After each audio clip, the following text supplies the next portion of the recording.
Because we're beautiful. Future. Whatever. My regular niffler. Hello beautiful people, how's it going? I'm back with another video, and today we're going to be doing something a bit different. I am not really gonna script this video, I just wanted to use this as a platform in which I can talk about my feelings about the final season of Game of Thrones. For those of you who've been subscribed to my channel as of previously, I talk a lot about pop culture and art in terms of magic and stuff. And so basically, I've been rewatching Game of Thrones the past couple of months, and now the final season is here, and I watched episode 1 this morning at 6 in the morning. I made sure to wake up a nice 15 minutes earlier so I could get ready and then watch it and then head off into the world. And I'm still thinking about it, and so I wanted to use this video and the next coming weeks to actually have a discussion about Game of Thrones and season 8 and how I feel the direction of the show is changing, but also how it's progressing in a really, really good way. And I honestly really enjoyed this week's episode. I know a couple of people had a bit of problems with, again, the pacing and how fast everything is happening. But once again, I really understand that we only have 6 episodes left, and I'm glad that they give us everything instead of just sugarcoating it and just skipping through stuff that they've developed for the past, like, 7 seasons. And so, yeah, I'm really appreciative. And I understand that this episode didn't have as much action or brutality as we thought it would, as the trailers indicated, but again, this is only episode 1 out of 6, and they have to introduce all of the characters to each other. I think this episode was mostly to provide us with reunions to all of these characters. I mean, off the top of my head, Arya and the Hound, Arya and Gendry, Arya and Jon, Jon and Bran somewhat, Jaime Lannister and Bran Stark, which was, by the way, I was gonna list this off, but I'm just gonna tell you now, was my favorite scene in the episode, even though it only lasted a couple of seconds. In fact, when the episode ended, I was kind of waiting for another scene to come on, but I realized like the screen faded to black and the credits came on, and I was upset. I was really upset. Yeah, but again, so many reunions, and then pieces in which people meet each other for the first time, like Sansa Stark and Daenerys Targaryen, which, by the way, I didn't think was going to go the way it did, and actually changed my opinions on one of the characters involved, and you guys will hear about that in a second. But anyways, so what I've done is I've made a list throughout the day of all of the scenes that I felt really stuck with me, and one thing I like a lot about Game of Thrones is that it really does stick with you. I mean, some of these quotes that were said, I can't believe I remember like 8 hours later. I didn't go onto the internet after I watched the episode. I had some serious work to do. And so the fact that a lot of these quotes stuck in my head, specifically an amazing conversation between Varys and Tyrion Lannister about younger generations. And I don't know why. I just think that really, really stuck in my head. And also some stuff that Arya said throughout the episode was just really fun. So anyways, the episode starts with Dany and Jon marching into Winterfell, as was shown in the trailer. One thing that I noticed is that the trailer for the final season really did not ruin, but hinder my entertainment in this episode, and so I think I'm gonna stay away from all of the promos for later episodes, because I think if I saw Dany and Jon walk in for the first time and not having seen it in the trailer, I would have enjoyed it a lot more because I was expecting it. But again, a brilliant place to start, and I also would like to mention the theme song. Wow, the way they changed the theme song is just amazing. The budget that they used on that is phenomenal, and I wish they would have done it earlier, because I would take this theme tune with the Iron Throne and everything head and shoulders above everything else I've seen. Wouch. I loved the fact that Arya didn't speak when she saw Jon for the first time, and I think that's just a testament to how much she's changed over the course of these 7-8 years, in which she's gone from a child that Jon knew and loved into this assassin, which again she mentions when she reunites with him. That he asks her when she shows him Needle, and he asks how many have you used it, and then she says once or twice, and it's kind of sad because you realize that this girl was forced into a life of so much hardship, and Maisie Williams is an amazing actress. She's also really hot. And I just really enjoyed that, and I like the fact that she couldn't talk, because again, he's changed as well. I mean, he's riding next to the Mother of Dragons, and it's royalty, and she doesn't mesh well with Winterfell, and it actually really pissed me off. God. And she noticed it too. Dany noticed. She walked into Winterfell, and Jon had to explain to her that people here aren't accustomed to strangers, and they feel like you don't have a right here. And that's something that really pissed me off from Dany in this episode, is she was stepping on people's toes, especially when her conflict with Sansa began. I was like, nope, I want you dead. And that was the first time I felt that in this entire show. Daenerys Targaryen is an amazingly developed character, but if you walk into a person's home, like she did in all of those cities that she burned down, well, not really burned down, but like took over from seasons 1 to 6, she's just doing the same thing with Winterfell, and this time we're attached to the characters that are plotted in that area. And I think that's really interesting how they flipped that onto us, because now, I don't know about you guys, but me personally, I don't know how I feel about Daenerys. I really don't. In fact, I really wouldn't mind if they were to chop her head off in the coming episodes and just have Jon be the true heir to the Iron Throne, because that's literally what he is. Yeah. Now, the reunion between Sansa and Tyrion I felt was done very well, and I really like the fact that there is no bad blood between them, because as I rewatched the show, I remembered that Tyrion really was a good man to Sansa, and I wouldn't have liked it if Sansa were to just bitch out on him. I really wouldn't have, and they handled that well. They also mentioned that the last time they saw each other was at the Red Wedding, and it was just entertaining. It was a great thing for me to see, especially because I root for Tyrion with all my heart, and to see him just being provided with respect was gratifying for me. And there are other moments in the episode where he was not treated with respect, which I'll get to in a second. The beef between Sansa and Daenerys. At first, I thought, when I saw the trailer about a month ago, I thought it was going to be very petty. Because I thought that Sansa was going to be jealous of Daenerys, or it was going to be something just completely irrelevant. But I realized, no, that's not it. Dany's an ass, like really. I just don't like that whole bend the knee bullshit. I don't like it. I don't want to hear about it. I really think that Sansa has a point when she says to Jon that, you know, we're family. They called you king in the north, and it's your job. You were supposed to bring armies, but not a queen. You're not supposed to bring this foreigner into our land and have her say she's queen and ask us to bend the knee. And I agree. I really do, because I was actually questioning Dany's motives very early on when I was rewatching the show. She comes into Yunkai, she comes into all of these different cities, and she kills slave masters, which again, they deserve, I understand, but who's right? Is it your right to invade land? Is it your right to invade land and then claim yourself as queen and then rule however you like? I don't know about that, and I think a lot of characters in this episode started to notice, and the greatest example was Samwell Tarly, one of the breakout stars of this episode, one of my favorite characters, but just performed so well by the actor who plays him, and I'm so sorry, I can't remember his name off the top of my head.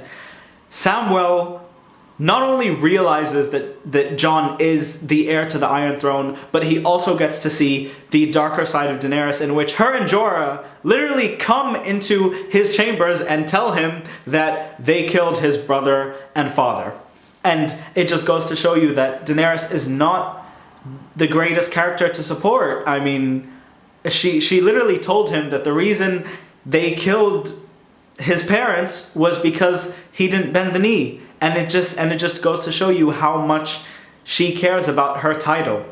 And it's really contrasted when Sam tells Jon that you would have given mercy if you were in my position, and that's in the case that he didn't even know who Sam was. I also think it's really, really interesting, and I know I'm jumping back and forth, that when Sam reveals to Jon that he is the Targaryen, and I'm really glad that this was a conversation between Sam and Jon and not involving Daenerys, because again, these are two friends who have known each other for years, since the very first season, and Jon has helped Sam so much, and I think it's really great that Jon just immediately believes what Sam is saying instead of asking him for proof. I think that's, wow. I was really touched by that, because it just goes to show you that, you know, even an unbelievable revelation like that, you would believe coming from your best friend. I think that's really nice. And I also really respect that Jon mentioned when he found out that he asked Sam, do you really think that the most noble man I know, Ned Stark, would lie to me all these years? And he said, no, he was protecting you because he knew that Robert Baratheon would slit your throat like he attempted to kill Gendry. Which, by the way, is another heir to the Iron Throne somewhat, if you think about it. I don't know. All right. What do we have here? Ah, yes. Jon and Daenerys ride dragons. My favorite part was when Jon was kissing Daenerys and you could see the dragon just staring at him like, hey, she's your aunt, or you're a Targaryen and I can feel your blood. That was really interesting. I also like the fact that Jon rode the dragon, but again, based on the trailers and that one shot of Tyrion, Varys, and Davos Seaworth just looking up really confused, kind of spoiled it, because I knew that Jon was going to ride a dragon in the episode, also because of the trailer, because it showed you two dragons and Daenerys and Jon riding up to them. Again, the trailer did ruin a lot for me, so I'm just going to avoid them from now on. But again, visually, the amount of money that they've spent on the show at this point is just amazing, and I'm so happy that they've done so, because again, Game of Thrones deserves that budget. The fan base is huge, and you are never going to lose when it comes to Game of Thrones. So I was really, really impressed. Now, another character I want to talk about a lot is one of my all-time favorites, Cersei Lannister, officially becoming my not all-time favorite. Because, see, I really enjoy Tyrion Lannister, and I also really enjoy Jaime Lannister. These are two of my favorites that I've just grown to like them as time has continued. And Tyrion I've loved ever since the first episode. And for Cersei to order Bronn out of all people, Bronn, a person who was so close to Tyrion, I know he's not the most loyal because, you know, he lives on his money and his women and all that, and I get that. But for her to order Bronn to do it, to kill both of her brothers, not just Tyrion, but both of them, with the arrow that Tyrion used when he killed his father is, I understand, poetic, but it's also such a bitchy move, and I hate it, and I don't like it. And in fact, I'd much rather see Cersei die than have her victory. Tyrion cannot die, and neither can Arya. Those are two characters that I cannot handle being killed, not for the purpose of, you know, fan service, but just for the purpose of they have never been involved in this bigger threat in the war. It's not their place, it's not what they're here to do. Arya just wants to avenge her family because that's all she cares about, and Tyrion honestly was just living his life for as long as he could until he was forced to join the war with Daenerys. That doesn't mean they deserve what they're getting in this retrospect. I don't want them to join the war. I want them to stay alive. If they join the war, I don't know what's going to happen. And we know they are, because they're in the Battle of Winterfell, or at least Arya is. But again, that's for episode 3. And we're on episode 1. Euron with Cersei. There was a scene where he said, I can't wait to put a baby in your belly. And all I could think of was, is she actually pregnant? Was she lying? And if she's pregnant, was she pregnant with Jaime's? Have her and Euron had sex before? I genuinely don't remember. I have no idea. And I probably should do that background research, but again, I didn't have time to. I also would like to say Cersei is really upset, and I love the fact that she is completely alone now. Really. She's casted out her brother, Jaime, I mean, and this is what it's come to. She cares so much about the Iron Throne that she would risk not having anyone. Her children are dead, even though it wasn't always her fault, but her family has left her on her account. The only people with her are what's his name? The guy in black and the Mountain. And that's it. And the Mountain isn't even, like, he's not really alive, is he? He's kind of like a zombie. So I don't know. And another scene that I wanted to talk about just near the end of my list is the White Walkers. Again, so Tormund discovers this like mural with a dead kid who is a White Walker, and they basically find out that the White Walkers are actually a lot closer to Winterfell than anyone could have expected, and they are coming. Winter is here, and while that wasn't really one of my favorite scenes, I will say he had a line where someone said to him, his eyes are blue, and then he says, I've always had blue eyes. Brienne of Tarth was missing in this episode. I noticed. But on the topic of Brienne of Tarth, the very final scene, my favorite scene and the end of my notes, is when Jaime Lannister arrives at Winterfell. This was a moment. So I saw someone riding a horse and I didn't know who he was because he was cloaked, and the second he took off his helmet, I had a gasp because I really adore Jaime Lannister. And it didn't click in my head until I saw it. Earlier in the episode, Bran says that he's waiting for an old friend, and that's why he's just sat out in, I wouldn't say the garden, because it's not really a garden, but he sat in the yard. Let's just call it the yard. And he says he's waiting for an old friend. Wouch. And then Jaime Lannister appears, and he sees Bran Stark.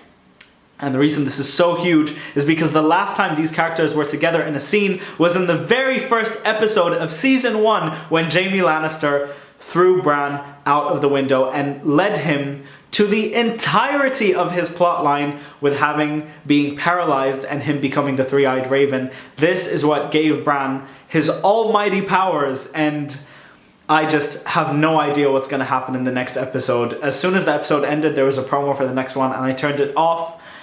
I don't want to see what's going to happen, and I just, if you guys actually made it this far, hello, thank you so much. I really hope you guys enjoyed this. In terms of my predictions for what I think is going to happen and how this is going to progress, Daenerys is going to die, and I really hope it happens, and I'm so sorry. I don't mean to be bitter. I don't want to be rude, but she's honestly gotten on my last nerve this episode. She really has, and I hope that she gets the ending that she deserves. I hope that like ideally the dragons would choose Jon and just burn her alive, because I want Jon to realize where his true family is and what he's been fighting for this entire season.